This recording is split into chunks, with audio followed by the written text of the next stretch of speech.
Bapak Ibu Saudara umat yang terkasih dalam Tuhan Yesus Kristus, selamat hari Minggu buat kita semua. Semoga kita tetap ada di dalam keadaan yang sehat, keadaan yang baik, dan senantiasa bersyukur atas apa yang kita alami dalam kehidupan kita. Di hari Minggu ini kita kembali akan bersama-sama beribadah untuk merenungkan dan juga bersama-sama belajar akan firman Tuhan. Oleh karena itu, mari kita persiapkan hati dan pikiran kita untuk mendengar dan merenungkan firman Tuhan. Kita berdoa. Ya Yesus Tuhan kami sungguh bersyukur atas kesempatan kami boleh kembali berkumpul bersama-sama dengan keluarga kami untuk beribadah, memuji dan memuliakan nama Tuhan. Kami semua saat ini bersyukur atas apa yang Tuhan sudah boleh nyatakan dalam kehidupan kami, meskipun kami juga menyadari di tengah-tengah tantangan dan pergumulan kehidupan ini kami menghadapi situasi yang tidak mudah. Namun biarlah Tuhan terus menguatkan dan memberkati kami. Terkhusus pada saat ini Tuhan, kami juga kembali memohon berkat Tuhan melalui firman-Mu, agar kami juga boleh tetap dikuatkan Tuhan untuk bisa menjalani kehidupan kami. Berfirmanlah Tuhan, kami anak-anak-Mu telah siap mendengarkannya. Amin.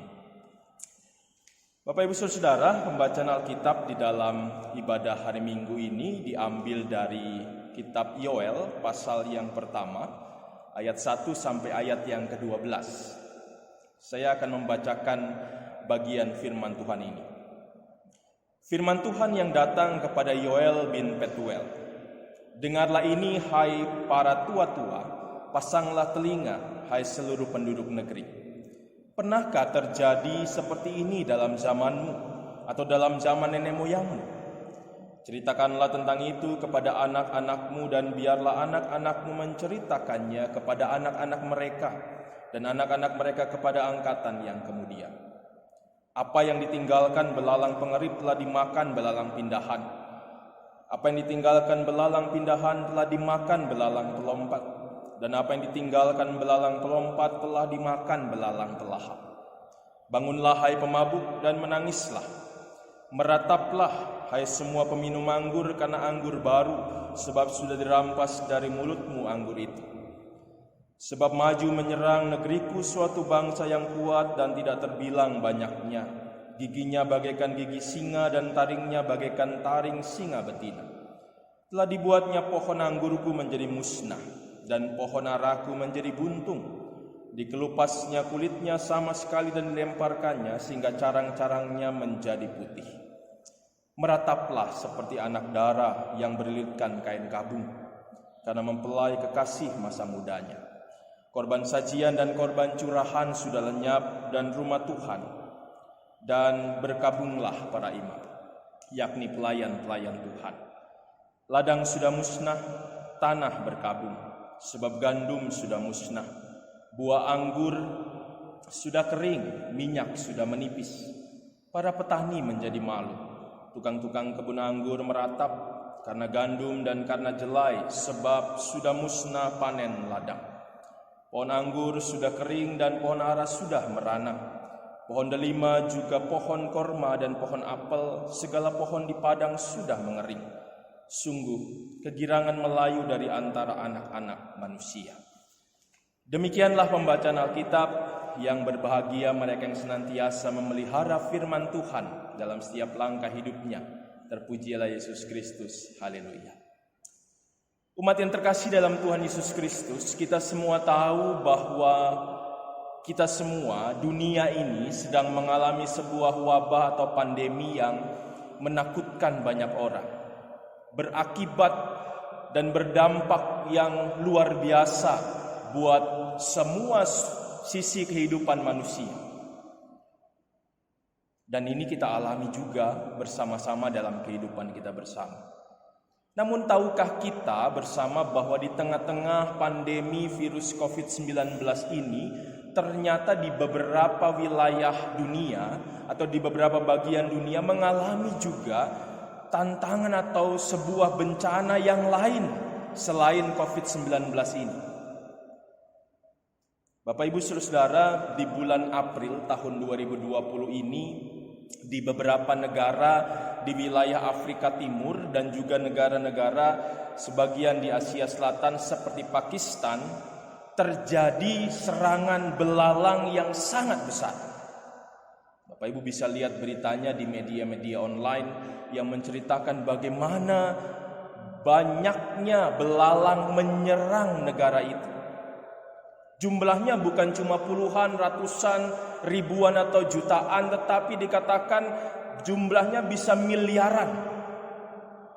Dan tentunya hal ini berdampak yang luar biasa juga dalam kehidupan negara-negara tersebut. Karena dampak atau efek dari serangan belalang ini adalah semua lahan-lahan pertanian hancur. Semua kehidupan ekonomi juga akhirnya jadi hancur karena ini mempengaruhi kehidupan semua masyarakat yang ada di negara-negara tersebut. Bahkan di beberapa negara, khususnya di Somalia, mereka mengatakan bahwa serangan ini adalah serangan terbesar sepanjang 70 tahun belakangan ini. Jadi kita bisa bayangkan dampaknya yang luar biasa dari bencana ini, selain dari bencana COVID-19 yang juga tentunya mereka alami. Nah, Bapak Ibu Saudara, bicara tentang serangan belalang, ternyata di Indonesia pun pernah terjadi. Di bulan Juli tahun 2019 di wilayah Sumba, Nusa Tenggara Timur itu juga mengalami hal yang serupa. Ada belalang menyerang lahan pertanian mereka sehingga pertanian mereka hancur dan akhirnya ini juga mempengaruhi kehidupan masyarakat yang ada di sana. Jadi kita bisa bayangkan situasi yang harus mereka hadapi. Negara-negara yang sekarang menghadapi situasi ini sudah menghadapi tantangan COVID-19, juga menghadapi tantangan serangan belalang. Mungkin kalau dalam peribahasa kita ingat ada peribahasa mengatakan sudah jatuh tertimpa tangga. Ini mungkin yang dialami negara-negara itu. Jadi mereka mengalami kesulitan yang tentunya sangat besar. Mungkin lebih daripada kita alami pada saat ini. Karena bencana yang begitu besar ini. Karena bencana yang bertubi-tubi hadir dalam kehidupan mereka. Nah, Bapak Ibu Saudara, hal yang serupa digambarkan oleh Nabi Yoel terjadi dalam kehidupan bangsa Yehuda pada saat itu. Kita lihat bersama-sama pembacaan Alkitab pada hari ini diberi judul Lembaga Alkitab Indonesia. Satu perikop ini serangan belalang, tulah belalang, sebagai cara Tuhan untuk menyampaikan hukumannya. Jadi Yoel menggambarkan ada serangan belalang yang sedang terjadi dalam kehidupan orang-orang Yehuda pada saat itu. Peristiwa yang sangat besar digambarkan, musibah yang sangat besar digambarkan Yoel yang dikatakan di ayat yang kedua sebagai sebuah peristiwa yang tidak pernah terjadi sebelumnya, baik dalam kehidupan mereka maupun kehidupan nenek moyang mereka. Jadi mungkin ini lebih besar daripada tulah belalang yang terjadi di Mesir pada saat itu. Gambaran besarnya bencana itu terjadi digambarkan oleh Yoel. Semua habis, semua pertanian mereka habis, semua makanan, semua buah-buahan, semua yang diperlukan mereka menjalani kehidupan habis. Itu yang digambarkan dalam ayat 4-7 dan 10-12 dalam bacaan kita. Bagaimana semua harus hilang dalam kehidupan mereka dan tentunya ini menyusahkan mereka. Dan ini terjadi. Bahkan digambarkan juga karena bencana ini orang-orang tidak bisa memberikan persembahan atau memberikan korban di rumah Tuhan.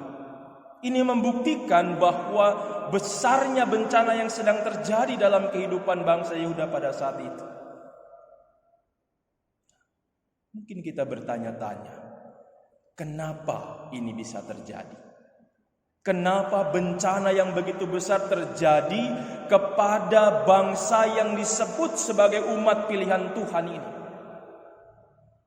Kita lihat bersama-sama. Memang Nabi Yoel tidak menceritakan situasi yang dialami. Tetapi kalau kita belajar dari nabi-nabi kecil yang lain, nabi-nabi yang juga sezaman dengan Yoel seperti halnya Amos dan juga Hosea, Bapak Ibu bisa membaca di sana gambaran situasi, gambaran perilaku kehidupan bangsa Yehuda atau bangsa Israel yang pada saat itu menjalani kehidupan mereka. Ada 4 hal yang dilakukan oleh umat yang dianggap sebagai pilihan Tuhan ini yang ternyata tidak sesuai dengan apa yang Tuhan perintahkan, apa yang Tuhan kehendaki. Yang pertama adalah kehidupan mereka. Para pemimpin-pemimpin mereka tidak menjalankan tugas mereka dengan baik, dengan benar.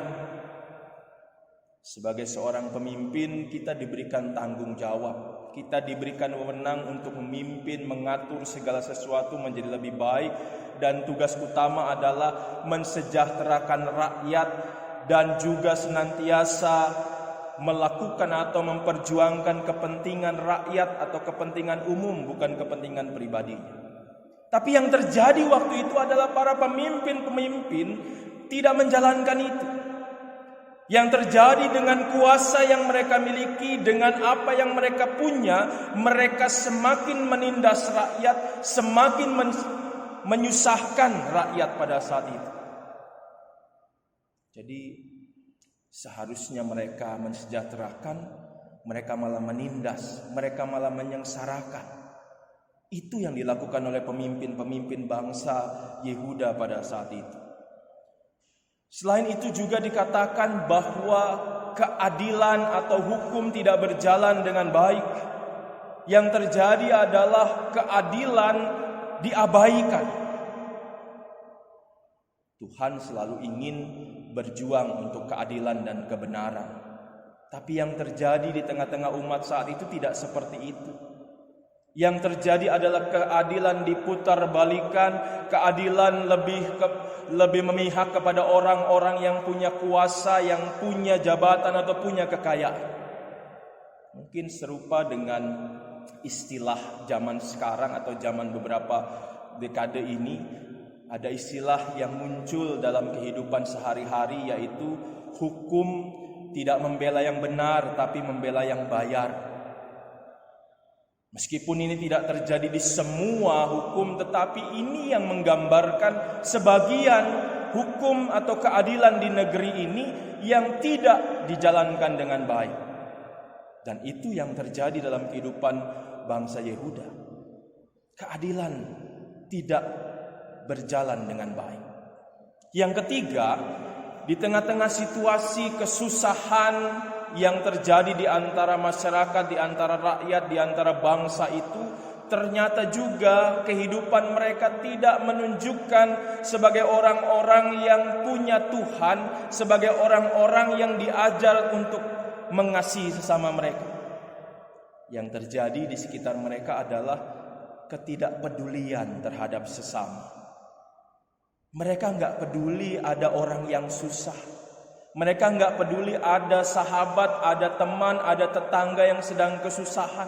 Yang mereka pikirkan cuma diri mereka sendiri. Yang mereka pikirkan cuma kehidupan mereka sendiri. Kesusahan yang lain adalah urusan mereka atau urusan orang lain juga, bukan urusan mereka. Sebuah sikap yang mungkin tidak asing juga dalam kehidupan zaman sekarang. Di tengah-tengah situasi bencana, di tengah-tengah situasi yang membutuhkan kebersamaan, ada orang-orang yang hanya berpikir buat diri sendiri. Ada yang berpikir cuma untuk kelompok-kelompoknya sendiri, tidak memikirkan kesusahan orang lain. Nah, kita belajar saat ini bagaimana Tuhan mengingatkan kondisi itu terjadi dalam kehidupan orang-orang Yehuda. Sesama mereka saling mengambil untung. Sesama mereka yang pada saat itu punya uang memberikan hutang dengan bunga yang bermacam-macam atau bunga yang banyak sekali. Dan yang terakhir, yang keempat yang mereka lakukan adalah mereka merasa Tuhan tidak ada. Dengan kata lain, bahwa mereka merasa bahwa Tuhan mereka itu tidak ada bersama-sama dengan mereka. Sehingga akhirnya mereka mengabaikan kehadiran Tuhan, mereka mengabaikan ibadah, mereka lebih senang beribadah kepada berhala-berhala, kepada Baal-Baal atau kepada bangsa-bangsa lain dibandingkan kepada Allah Israel yang mereka imani, yang menunjukkan kuasa kepada mereka. Jadi kita lihat dari 4 hal ini kita bisa menyimpulkan bagaimana kehidupan orang-orang Yehuda pada saat itu yang benar-benar tidak sesuai dengan kehendak Tuhan, dan itulah yang membuat Tuhan murka kepada mereka. Tuhan marah kepada mereka. Tuhan tidak senang dengan apa yang mereka lakukan. Sehingga Tuhan mengizinkan ada begitu banyak hal terjadi, termasuk salah satunya adalah mengizinkan untuk terjadi tulah belalang sebagai hukuman atas mereka. Bukan karena Tuhan tidak sayang, bukan karena Tuhan tidak mengasihi, tapi kalau Tuhan tidak melakukan ini, mereka tidak akan sadar, mereka tidak akan mau kembali, mereka tidak mau datang lagi bertobat kepada Tuhan. Dan itu semakin membuat Tuhan murka. Oleh karena itu hukuman ini adalah sebagai cara Tuhan menyampaikan kasih-Nya kepada umat-Nya, mengingatkan mereka yang sudah terus-menerus tidak bisa diingatkan secara baik, sehingga Tuhan izinkan hukuman terjadi. Bapak Ibu Saudara-saudara yang terkasih dalam Tuhan Yesus Kristus, kalau kita kemudian merenungkan apa yang terjadi kepada bangsa Yehuda dalam kehidupan kita sekarang, mungkin kita juga bertanya-tanya, apakah bencana yang kita alami, pergumulan yang kita hadapi saat ini adalah bagian dari hukuman Tuhan? Saya pribadi tidak berani kemudian menyampaikan ini atau menegaskan ini. Tapi yang jelas saya mengimani Tuhan bisa pakai apa saja, Tuhan bisa pakai cara apapun untuk menyadarkan umat-Nya, untuk mengingatkan umat-Nya, termasuk juga untuk mengingatkan kita semua pada saat ini. Mungkin Tuhan pakai peristiwa ini untuk menyadarkan kita. Mungkin Tuhan pakai peristiwa ini untuk mengingatkan kita kembali siapa yang paling berkuasa atas kehidupan kita. Kita diingatkan bahwa Tuhanlah yang punya kuasa, Tuhanlah yang menentukan segala sesuatu dalam kehidupan kita, sehingga kita tidak merasa paling hebat sebagai manusia yang tahu segala-galanya, tetapi kita kembali merasa bahwa kita membutuhkan Tuhan dalam kehidupan kita. Mungkin ini juga yang digambarkan dalam sebuah lagu.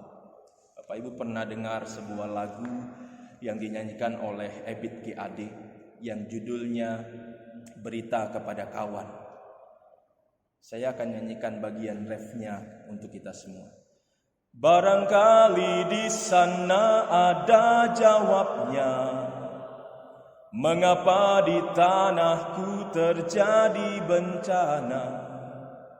Mungkin Tuhan mulai bosan melihat tingkah kita yang selalu salah dan bangga dengan dosa-dosa, atau alam mulai enggan bersahabat dengan kita. Cobalah kita tanya pada rumput yang bergoyang. Bapak Ibu, mari kita renungkan peristiwa yang kita alami saat ini.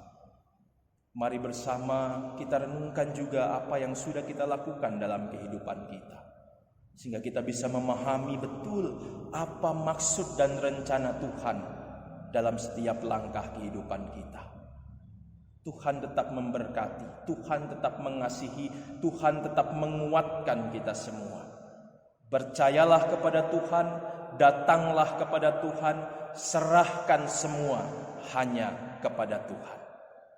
Amin. Tuhan memberkati kita semua. Mari kita berdoa.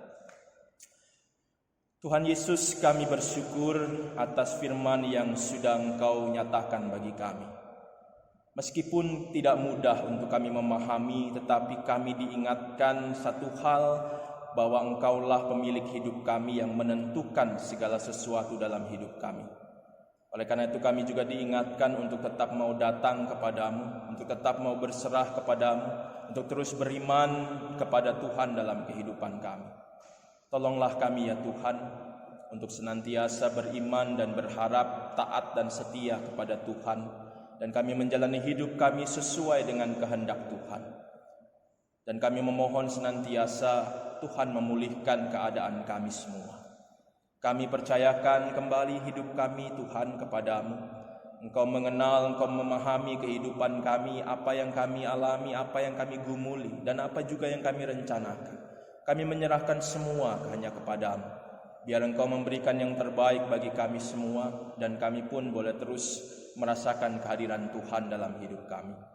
Kami juga doakan buat bangsa dan negara kami, para pemimpin-pemimpin kami, Bapak Presiden, Wakil Presiden, para menteri, dan semua yang berjuang, semua orang, pihak-pihak, baik tenaga medis, aparat negara TNI dan Polri, semua tenaga pemakaman, bahkan semua orang yang saat ini berada di garis depan berjuang bersama-sama untuk mengusahakan pemulihan bagi negara kami.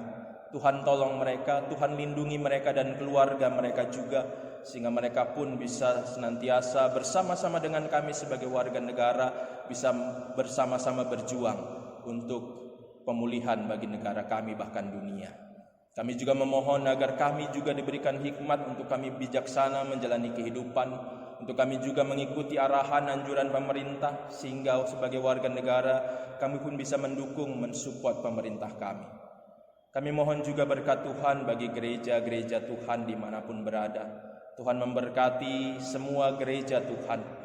Dalam kondisi dan situasi ini biarlah pelayanan dan kesaksian gereja tetap berjalan untuk menjadi saluran berkat bagi banyak orang, baik itu warga jemaat maupun warga masyarakat di sekitarnya. Sehingga kami juga senantiasa boleh menyaksikan karya kasih Tuhan lewat pelayanan dan kesaksian kami sebagai gereja. Kami juga tak lupa berdoa pada hari ini buat saudara-saudara kami, umat muslim yang pada hari ini merayakan hari lebaran, hari kemenangan. Tuhan memberkati mereka semua, sehingga hari raya ini juga bisa mereka sambut dengan sukacita meskipun ada dalam situasi dan kondisi seperti ini. Tapi itu semua tidak menghalangi syukur dan sukacita mereka untuk merayakan hari Idul Fitri ini. Kami serahkan Tuhan kehidupan mereka, kehidupan kami semua, bahkan kehidupan dunia, agar Tuhanlah yang memulihkan kondisi kami semua.